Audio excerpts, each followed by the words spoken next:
If I've learned anything from the last 10 months of online learning, it's that doing school online is a totally different game than in-person classes. Online learning often requires different strategies for keeping up, keeping informed, and keeping focused, and that's why we're here today. Now, at the risk of stating the obvious, this is hard. We know that, but now that a full semester of online learning has passed, and after hearing some of your feedback, we wanted to provide some insights on things that you can do to make the most of your studies this semester.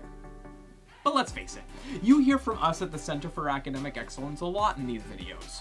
So instead of just me talking for half an hour, we thought we'd hear from some of your fellow students.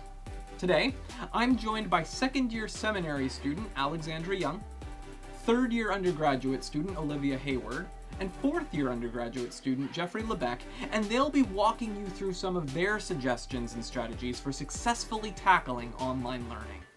And yes, in typical online fashion, we're doing this interview style over Zoom, so please forgive any lag or drops in video quality. You know the drill by now. But that's enough intro. Enjoy the video. All right, then let's dive right in. So first things first, we just kind of wanted to get your general impressions on online learning. Now that you've got at least a semester, maybe a little more under your belt. So what would you consider your favorite part of online learning thus far? I would have to say my favorite part is probably the convenience of not leaving the house to go to class, to go to events, to go to anything else really. Saving money at home. It's a double-edged sword because I can't do those things, but it has been convenient. It's nice not having to commute in the wind and the snow and the ice. It can be nice to do online school from the comfort of your home or from the comfort of like a home office. It's like it can be comforting. Yeah. What would you say has been your least favorite part so far of online learning? Yeah, personally, the hardest part is being a fourth year, knowing that I'm going to graduate this year and I'm not going to get to see a lot of faces again that I've spent the years with, and there's even people I just feel a loss with the first year classes come in. I haven't even got to see so many people in person and just watch them interact and become a part of Tyndale and grow and thrive. So that has been tough. This is probably overgeneralizing, but like Zoom itself or like online learning period is difficult in concentrating for multiple hours. Like it used to be like you can take 2 classes in one day and you feel okay because you're in person, you take breaks. But when you take 2 classes online in one day, plus everything else you have going on in your life, then it's actually quite exhausting. Yeah, I would agree that like Zoom fatigue is definitely a big issue for me. I guess the other thing is I miss the spontaneity of just like bumping into people in the halls between classes and all those conversations that I just took for granted before. And I'm thinking, wait, there's something missing in my day. And it took me a while to figure out, yeah, I miss that spontaneity of like just those conversations with people in the hallways. Alex and Olivia, you both kind of mentioned Zoom fatigue and things like that. And Alex, I think you talked about focus in particular. And that's one of the things we've been really noticing students are beginning to, or have been having challenges with. So when you've had trouble being focused in class, when that, ever elusive cell phone starts to call your name, what have you done to keep your focus when class is ongoing? I really find that my location is important. Like, for example, yesterday I was in a philosophy course and I looked out my window, and then my neighbor was getting their window replaced, and I was like, oh, that's interesting. Next thing I know, I have no idea what my prof was saying. So that's why, if I can, I like to be in my basement because there's nothing happening down here. Like, the most interesting thing I can do is, I don't know, stare at the wall. So I find that location is important. And the other thing is, do not disturb is also helpful, just turning off notifications, all that stuff. I started doing 2 things, which I guess thanks to the situation that they are positive things or good habits, but I started like turning off my camera and like doing push-ups. I don't want anyone to see that happen too, but like all it takes is like 10 crunches and you're like, oh yeah, I'm back, and then you come back to, you just turn your camera back on and I was like, did any of you get that in? No, you didn't. And then you kind of hype yourself up. Water next to you to hydrate. I also use an app where you actually plant a tree for however long you focus. And depending on how many points you collect and how many virtual trees that you plant, you can plant one real tree in real life. So Yeah, equal-friendly motivation. On the flip side of that, like being focused in class, there's participating in class. Um, and obviously, uh, that looks a little different than it does in person. In person, you like raise your hand, you call out in class, whatever. The professor can kind of like call on you. Now that can be a little more difficult sometimes. And I know some students are really having just a hard time figuring out how do you participate effectively. So what strategies have the three of you adopted to participate in your classes? I found the one thing that I thought would work that hasn't worked out for me in larger classes was the hand raise emoji, because a lot of classes have like 40 students, so your prof can't see everyone in one go. So every time, and this sounds a little silly, but when your like professor like stops to breathe, it's a great time to unmute and like shuffle for a second. So they sense that someone has something to say, and then you can kind of hop in. Like obviously socially appropriate moments where that can occur, I find that that helps to just make your presence known, and then you can speak politely about what you want to contribute. I found that really helpful. I found that small gestures go a long way in conveying your participation, even online. It's maybe not as easy, but I mean, the big one is having your camera on, so you can do some other things I'll mention. But that's a big one. Everyone can see you, and then it's just like nodding your head. When you agree with something, so people know that they're not just talking to space. There's actually people interacting, and then just smiling is also a good way, and even laughing at your professor's hilarious jokes helps to prevent or to create some of that participation. So Yeah, I find that professors really appreciate when students have their cameras on. They can actually see who's talking. And also when they unmute and say something instead of the chat, because it's hard to keep an eye on the chat and be teaching and all that at once. So even if, like, I know I've been in classes where someone will say, hey, there's something in the chat, and the prof will just be like, hey, can you read that out loud? So definitely I'd say unmuting, if you can, it's ideal. Cool. Let's chat a little more about professors and specifically connecting with professors.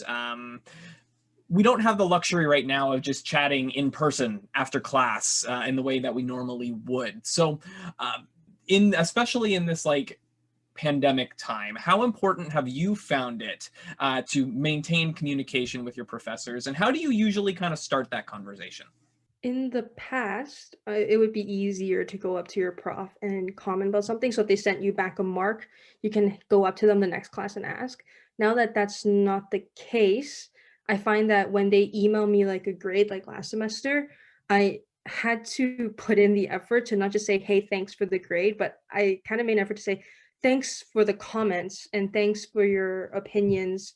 I'll work on this for the next time, just to let them know, hey, I am participating, and offline too. Like when we're not in our class, I am working on improving. so far, most of my communication with professors has been over clarification of items or understanding better how the online course is going to be run, or classes and meeting times, and all the little details that come with online. A lot of that's communicated, fairly well in the syllabus and at the first class. Would we all agree that email has become a more common method of contacting professors? Yeah, email, and I think Teams too. I know that some profs will even say my email inbox is full, so if you can send me a message on Teams, that's even better for me. So I think the main thing is just keeping track of like what do your professors prefer, and like what way will be good for you and also for them to get a quick response back to you. I found that showing up a few minutes early most of the time gives you a chance to get in a question if you have it at the beginning of class. And I don't have any professors who log off right away immediately after a class either. So, before and after, usually there's a window there where you can have a quick chat with them. Let's talk a little more about email and Teams messaging, I guess. I don't know about you, but I have found that since COVID started, communication has a little bit more of a delay to it. It used to be if I had a question for one of my colleagues at work, I would just walk down the hall and I would ask them that question, and it was great. And now I can't do that. And it might be that we have an email thread that takes 2, 3, 4 days. So what recommendations do you have for making the most out of those emails? I can start with some formal recommendations from my communications course last semester. A great tip was don't enter the person's email address until you're ready to send it, just so you don't accidentally send them a half-finished email. Always include a short and a clear subject line. It just helps them pick out what the email is about. And start with a formal hello, professor, doctor, dean. And a big one is, we're sending a lot of our assignments through email now, is don't send just an attachment with a blank email. I'll put in that subject line, put a little brief hello, this is my assignment, and it just really helps keep things organized. On that vein, I'm going to chime in for a second. Make sure you attach the right document if you send it to a professor. I've made that mistake before. Don't do that. I find that some profs also ask you to put the course code just because they're teaching multiple courses. So it can be helpful when they're filtering through inboxes to just have 06 whatever, so that they can just find all the assignments. Yeah, I guess the only thing I would really add to that is if it's a question about an assignment, it's better to email earlier than later, because you never know if they're going to get to it before that assignment is due if you do it too last minute. And obviously, because they're not on campus, you can't just walk up to their office and ask. So yeah, I'd say earlier is better than later. All right, let's switch gears a little bit. I want to come back to kind of that idea of Zoom fatigue and just the overwhelmingness of being constantly online. So I don't know about you, but I have been consuming copious amounts of YouTube and Netflix, and that's only gotten worse since COVID started. So, and then of course there's, video calls with friends, and then maybe an online Bible study, and then there's, class, which is also now almost entirely online, either live or on your own time. So how do you handle that Zoom fatigue? Or just being kind of like that online fatigue in general? I found that podcasts are really helpful. You still get content, you can still consume something and oftentimes learn something while listening and doing other things. So you can take a walk, which helps you stay awake and clean and all that stuff. I've been reading a lot more, and it just takes you out of that situation. I know it sounds like really cookie cutter things, but it's actually really helpful to find different ways to consume your media.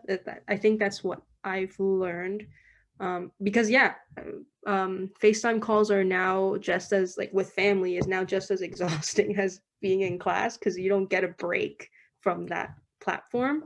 Yeah, I really like to switch things up and try as much as possible and not schedule online things back to back. So even like if I have a lecture, I'll try and say, okay, after this lecture, I'm going to go do some readings in a physical hard copy textbook so that my eyes aren't on a screen hour after hour. But kind of like Alex was saying, it's good to find ways to like consume content that's not all online and schedule it so that it's kind of back and forth, not the same thing all the time. In prevention, I try to order as many paper textbooks as I can, just like Olivia was saying, that not spending all of my time involved with school online is a big help, and a big portion of that's reading. So if I'm not staring at my computer just reading, that's a big help. And then kind of to help mitigate the effects of it, I've found that I take breaks from all screens. So it's so easy I'm going to take a break from school and not go sit on my phone, but I found I've started leaving my phone and just not looking at any screens, and I actually feel more refreshed after that. So in that vein, and this kind of, I think, fits well with the, like, how do you balance, your readings and all of that kind of stuff. I know I've talked with a number of students who have really struggled with just buckling down and getting to work on readings or assignments or whatever, whether because of just like life commitments or homework or whatever. So what strategies have you adopted to keep motivated in your studies and to manage your time effectively while studying at home? I have a really detailed schedule on my calendar, so I have specific time blocks, and then I can see if I don't get my school stuff done within this time frame, then my time to do other things is just gonna slowly go out the window. So that I find that really motivates me to kind of keep on track and just organized. I thought that I could be one of those super flexible people, but still always got their work done. And somehow they're just always on top of life. I don't know how. But I'm not that person. So I have to tell myself that I have to spend these 3 days working on this particular thing and that particular thing. Or I honestly really struggled in my first year of seminary because of the sheer amount of work that there was. and readings and the density of all of it. So what I'm trying this year is to actually set a much more precise schedule. And you can go off schedule, like I go off schedule, but I find it helpful to have a grid to work with. So you also know how much leeway time you have left. Sometimes when you do goof off, which I always do. So This is something I still struggle with because it feels like you organize and you prepare and you keep up with all of your required, weekly assignments and forums and readings, and then it's just bam, there's a huge paper due next week, and it's almost like that was all for naught. So I'm still adjusting. I think a big thing for me is using these first few weeks to get a real good head start on those big assignments. Just taking small pieces and getting the ball rolling, and then actually using reading break for reading break will be key. I'm hoping by my last one I'll actually get that down, but that's a big one. One of the big additions to online learning in particular has been the forum post.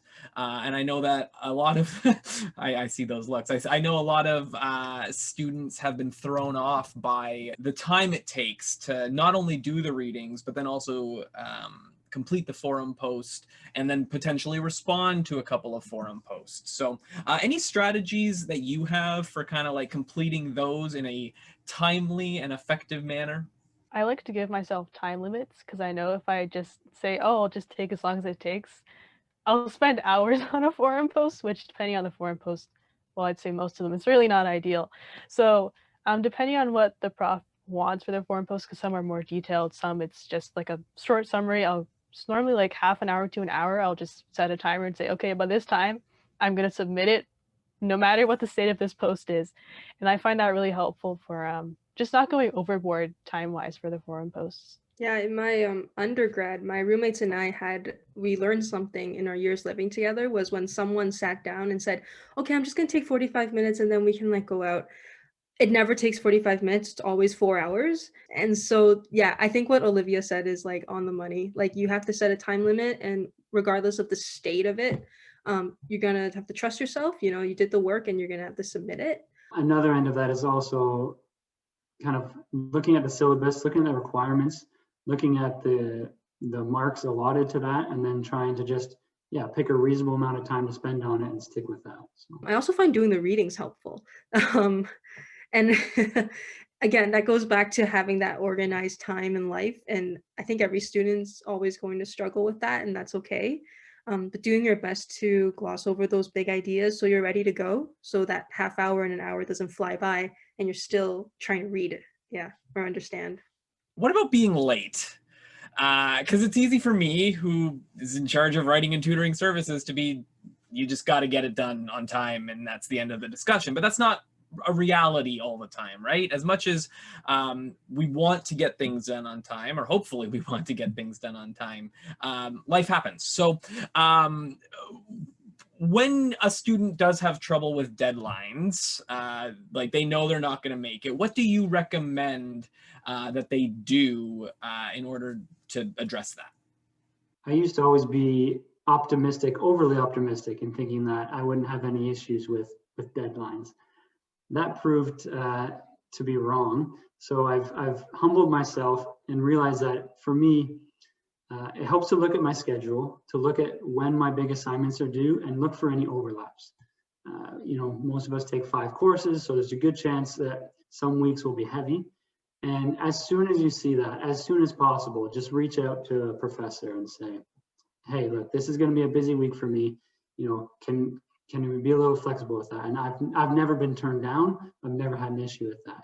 And as long as you don't use that as another excuse to procrastinate, then you'll be fine. I'm very similar. Exactly that was trying, last year I tried to submit everything on the due date that my professor set right away. I thought that said something about me if I couldn't make it or something. But as it turns out, last semester I had 3 final assignments due on the same day.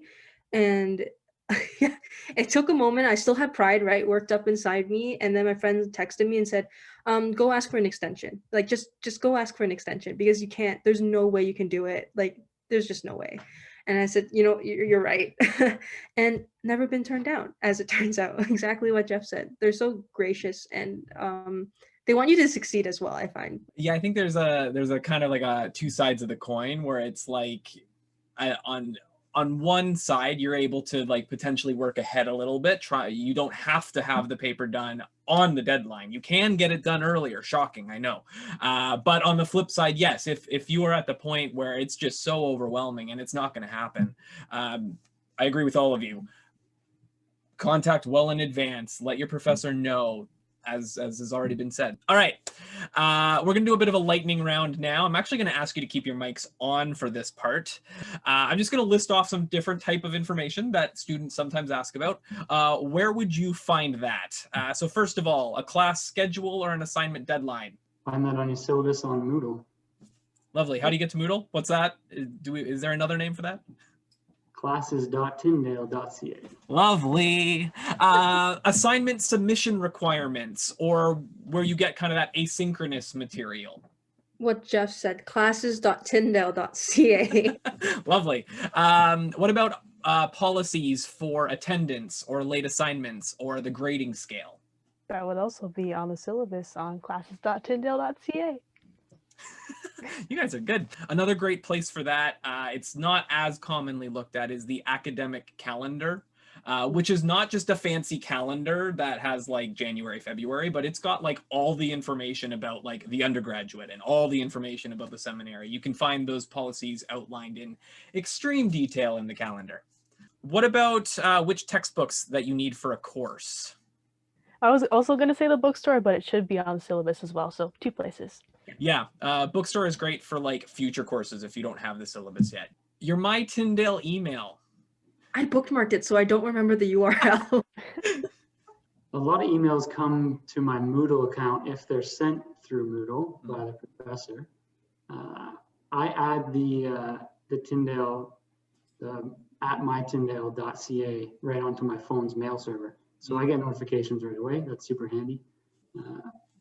Or I just go on Outlook and I log in with my school email address. Yeah, perfect. An easy login. You go to mytyndale.ca and then you can log into your email that way as well. That's a great one. I use that literally daily. Where would you find information on courses for next semester?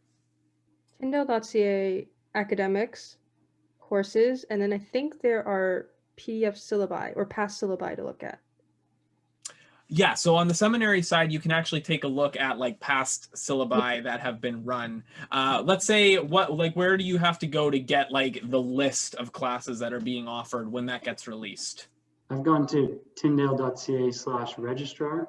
They tend to have a lot of course stuff listed there. Perfect. And how about how to cite things properly? tyndale.ca/academic excellence. Yes, I am definitely shameless plugging here a little bit. Alex and Olivia, as consultants at Writing and Tutoring, are well aware of this. A lot of students, when they start as a new student in university in general, they often are not aware of some of the requirements for academic writing, and particularly the requirements for citation. What would you tell students that aren't familiar with these things? What would you say are kind of like the key things that they should know about either like paper writing or about citation so that they don't get off on the wrong foot? I would say get an idea of what course requires what type of citation first, because it could be different. I think especially on the undergrad side, I want to say that, but Jeff can confirm that. Because you might be taking an English and then you might be taking a history and then like a research course. So all of them are going to require different citation styles. And then with that, the tip sheets are wonderful because it gives you an idea of exactly what it should look like without getting into too specifics. You can get a general idea of what you need to do and then you can go from there. Yeah, I would agree that looking at the different tip sheets is really important, and then checking with professors to see if they have any specific things for their style of citation that they want, because I know that sometimes different professors might want to tweak a style just a little bit. So I'd say definitely ask questions about that. Yeah, just checking assignment instructions is really important too. In terms of like paraphrasing or plagiarism and all of that kind of stuff, is there anything that you'd recommend students watch out for that they might not be aware of when they first come back to university for the first time? Yeah, I think a helpful mindset overall, thinking about writing, is that your professors don't expect you to be experts on the topics. You should be always referencing someone else who's much smarter than you. So there's two, which is just a fact. On the flip side of that, like what Jeff said, I think he's totally right. Like you have to give credit where credit is due. But I also found it helpful, especially when students come to the Writing Tutoring Center and they don't feel confident in how they're presenting that material, I always tell them that you are allowed to engage with these scholars. Like, don't be afraid to state your opinion, even if you're disagreeing with Martin Luther. You're allowed to do that. That's the place that in your paper that you're that you're allowed to do that. And I don't know, I take that policy as like, I'm going to fake it till I make it. And I'm going to try my best to be like, I'm allowed to engage with them. Yeah, I can do that, as long as I also give them the credit for being super smart where they are. And then that helps to build confidence in writing, so that you can actually get your own thoughts and you don't get a paperback that says, this looks like you just took everything from like too many books, which is also like the other side of that fear, two extremes, I think. Yeah, so that's what I would say as well. Yeah, you just laid out like an A+ paper, right? Where you do the research, you quote it, and then you engage with it. And that's what every professor is looking for. Just don't forget that if you're, paraphrasing, you also cite it. It's not just quotes. We also have the paraphrases. Got to have those citations. We don't want to have unintentional plagiarism on our hands either. Cool. Any final words of wisdom or encouragement that you would want to pass along to your fellow students as they kind of go into another semester of online learning? One thing I'd say that I find really helpful and that might be encouraging is just looking back to the past semester and saying, that was a struggle, but I made it. So I'd say that to everyone else as well. Just if you can, look back to the past and say, I made it then, and I can make it through this semester as well. Actually, I really like what Jeff said right at the beginning, which was, we're all in this together. And it's okay to struggle, because I think it's actually really encouraging to hear the question being, you know what, a lot of students are struggling with this. What would you recommend? It's like, on the inside, I'm like, oh, great. It's not just me. And I think that's been really helpful, is to acknowledge the fatigue in class and laugh it off with your classmates sometimes, just to get a sense of solidarity that we're all here together. Sounds cheesy, but I think it's actually really, really true. I'd want everyone to know that they're missed. I miss seeing your faces, seeing your smiles, seeing the conversations in the cafeteria, playing athletics together, but this isn't going to go on forever, and we'll be back together one day. So we have that to look forward to, and in the meantime, we're in it together, and we'll get through it. I'm not sure there's much else I can say to top that, so I'm not really going to try, other than I want to leave you with a reminder that the staff and faculty of Tyndale are here for you. Check out our websites, seek out helpful resources, and when all else fails, send an email. It'll help you out a lot. And speaking of tip sheets, we've made one directly connected with this video, offering even more tips and tricks on how to do online learning well. You can find that in the description below here on YouTube. That's all for now, but we wish you all the best as you press on in your online studies this semester. Take care.